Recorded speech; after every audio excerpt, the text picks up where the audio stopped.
কম্পিউটারে নো সিগন্যালের যদি এরকম প্রবলেম থাকে তাহলে তোমরা কিভাবে বাড়িতেই সেটাকে সলভ করবে, তো সেটারই একটা ছোট ভিডিও আমি তোমাদের দেখো। কানেকশান দেওয়ার পরে ইউপিএসেও সিগন্যাল আছে আর এখানে সিপিইউতেও, কিন্তু তাও মনিটরে নো সিগন্যাল দেখাচ্ছে।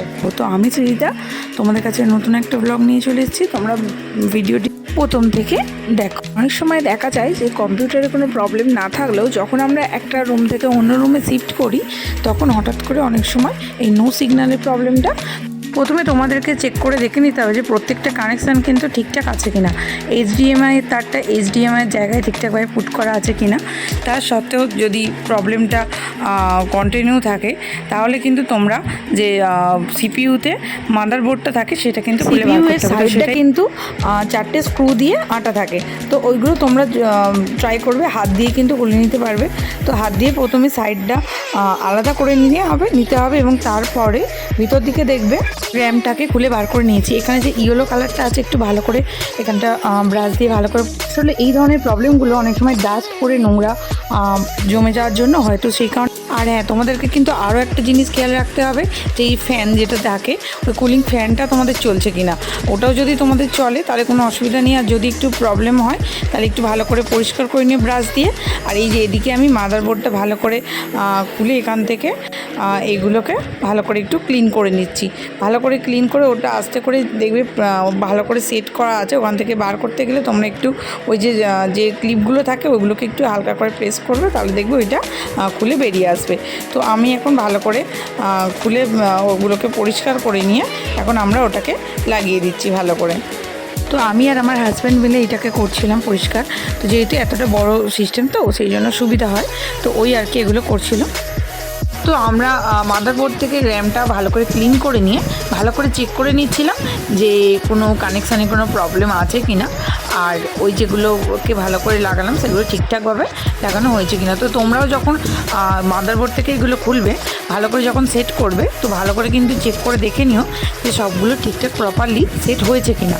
আর দেখে নেবে যে চারিপাশটা ভালো করে পুরোপুরি সাফ আছে কিনা। আর যদি মনে হয় তোমাদের যে ওখানে একটু ডাস্ট আছে বা কোনো অসুবিধা আছে তাহলে তোমরা কিন্তু ব্রাশ দিয়ে একটু ভালো করে ক্লিন করে নিও। তোমরা কিন্তু যে কোনো নর্মাল ব্রাশে নিতে পারো। তো আমার কাছে স্পেশাল কোনো ব্রাশ ছিল না বলে আমি এই যে টুথব্রাশ ছিল একটা, তো সেটা নিয়ে আর কি কাজ চালাচ্ছিলাম। তো এই যে এখানে লাড্ডুবাবুও দেখতে পাচ্ছ হাজির হয়ে গেছে ও দাদাইকে নিয়ে, তো ও একটু আমাদেরকে হেল্প করছিল। তো এই যে দেখো আমরা এখন ওগুলোকে পুরোপুরি চেক করে ক্লিন করে নিয়ে এই যে ভালো করে আমরা দেখো এখানে স্ক্রুগুলোকে এঁটে দিচ্ছি। তোমরা দেখে নাও এইভাবেই কিন্তু যখন তোমরা ফার্স্টে যখন খুলবে এই সিপিইউটাকে, এই যে এই বোল্টগুলোই কিন্তু থাকে, এই স্ক্রুগুলোই কিন্তু থাকে যেগুলো তোমরা খুলে নেবে, খুলে নিলেই কিন্তু খুলে যায়। আর তোমরা তারপরে যখন আটকাবে তখন কিন্তু ওইভাবেই আটকাবে।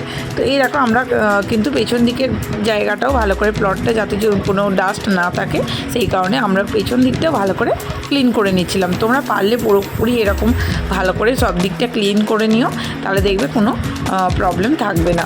আর যদি কোনো ডাস্ট এক্সট্রা থাকে সেগুলো কিন্তু ভালো করে ক্লিয়ার হয়ে যাবে।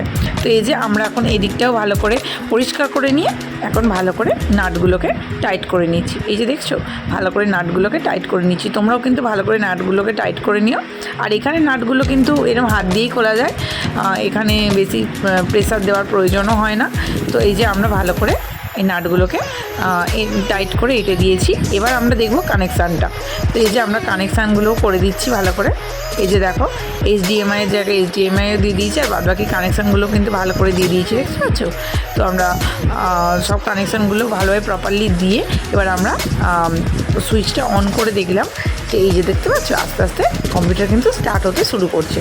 তো এবার দেখা যাক লাস্ট পর্যন্ত স্টার্ট হয় কি না। তো তোমাদের যদি ভিডিওটা ভালো লাগে তোমরা অবশ্যই একটা লাইক করো, আর যদি ভিডিওটি তোমাদের কোনো কাজে লাগে সেটা কিন্তু আমাদেরকে জানাতে ভুলো না।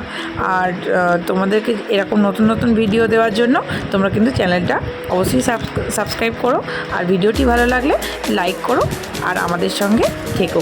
তো সকল বন্ধুদেরকে ধন্যবাদ। দেখা হচ্ছে পরবর্তী কোনো ভিডিওতে। আর তোমরা সকলে ভালো থেকো, আর আমি আরও নতুন নতুন ভিডিও তোমাদের জন্য নিয়ে আসতে পারি সেটাই আশীর্বাদ করো। Thank you.